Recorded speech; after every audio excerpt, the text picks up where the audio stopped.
Good day, this is Professor Will, CBMD PhD. Today, Sunday, May 17th, 2020.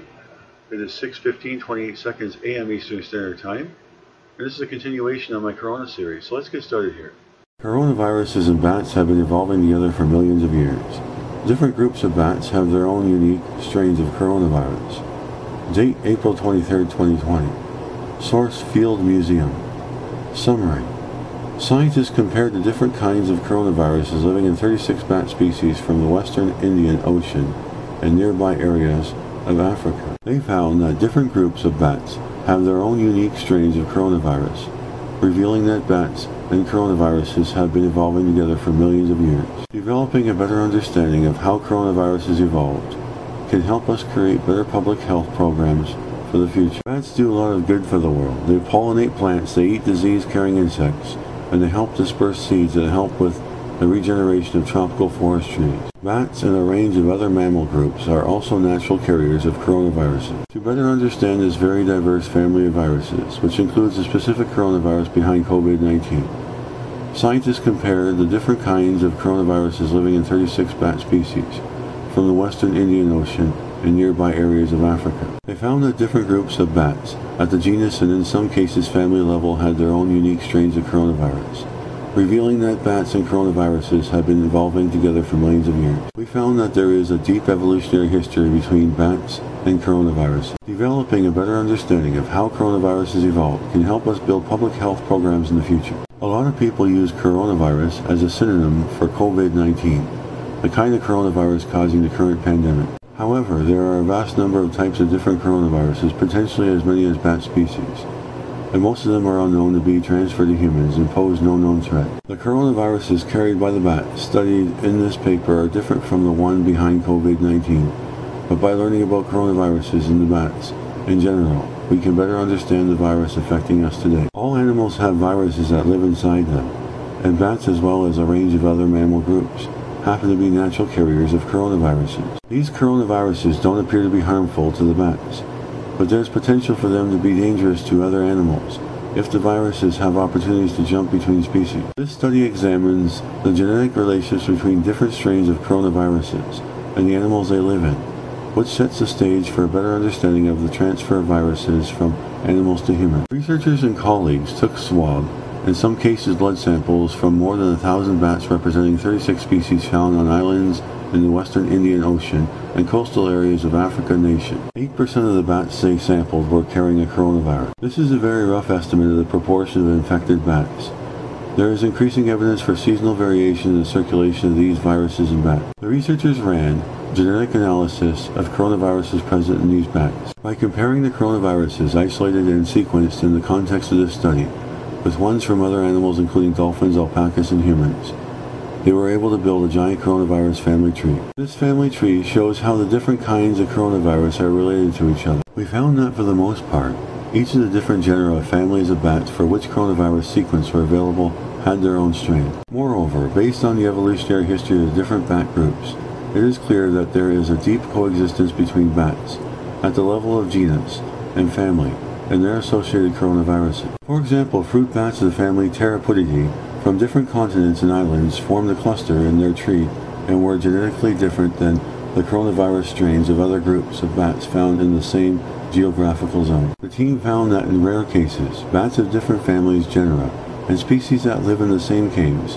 and have closely spaced day roost sites shared the same strain of coronavirus. But in this study, the transmission between species is the exception, not the rule. It is quite reassuring that the transmission of coronavirus in the region between two bat species seems to be very rare, given the high diversity of bat coronaviruses. Next, we need to understand environmental, biological, and molecular factors leading to these rare shifts. Learning how different strains of coronavirus evolve could be the key for preventing future coronavirus outbreaks. Before you can actually figure out programs for public health and try to deal with the possible shift of certain diseases to humans, or from humans to animals, you have to know what's out there. This kind of blueprint. The development of serological methods targeting coronavirus strains circulating in the Indian Ocean will help show whether there have already been discrete passages in human populations, and their interaction with the host will allow a better understanding of the emergence risk. The study also highlights the importance of museum collections.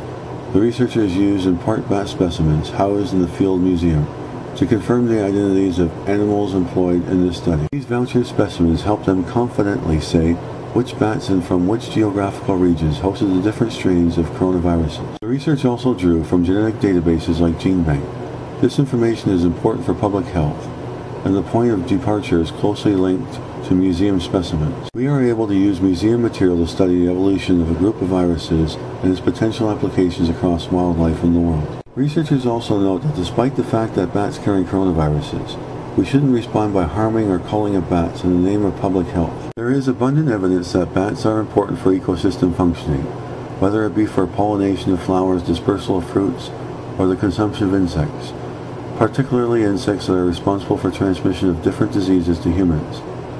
The good they do for us outweighs any potential negatives. Antiviral drug can speed up recovery of COVID-19 patients, study shows. Date May 15, 2020. Source University of Health Network. Summary.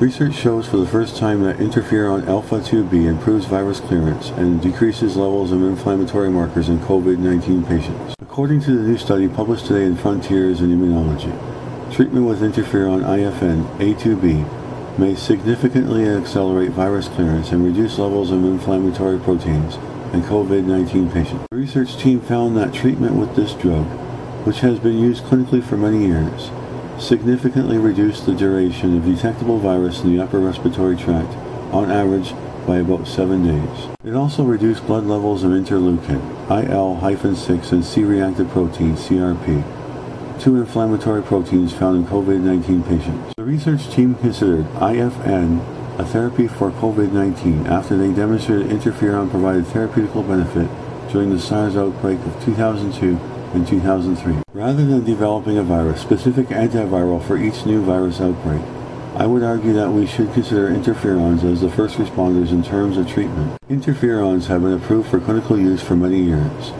so the strategy would be to repurpose them for severe acute virus infections. Boosting a natural defense mechanism. Interferons are a group of signaling proteins released by the human body in response to all viruses. They are a first line of defense. They target different stages of a virus's life cycle, inhibiting them from multiplying. They also boost an immune response by activating different immune cells to clear an infection. Some viruses, however, can block this natural defense mechanism, but it is possible to override this block.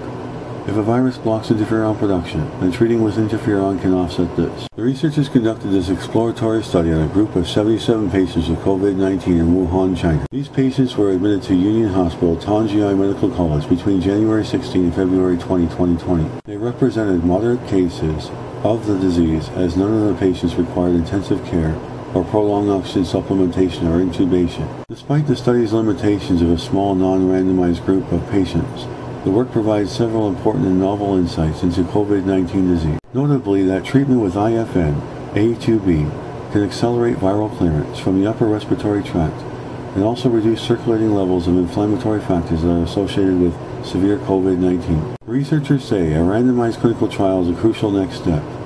According to research, a clinical trial with a larger group of infected patients who are randomized to treatment or placebo would further this research. In the meantime, the findings from this study are the first to suggest therapeutical efficacy of IFN A2b as an available antiviral intervention for COVID-19, which may also benefit public health measures by shortening the duration of viral clearance and therefore slowing the tide of the pandemic. Good day, this is Professor Will, CBMD PhD on infectious disease and microbiology. Well, hope you enjoyed listening. Until next session, have a great day.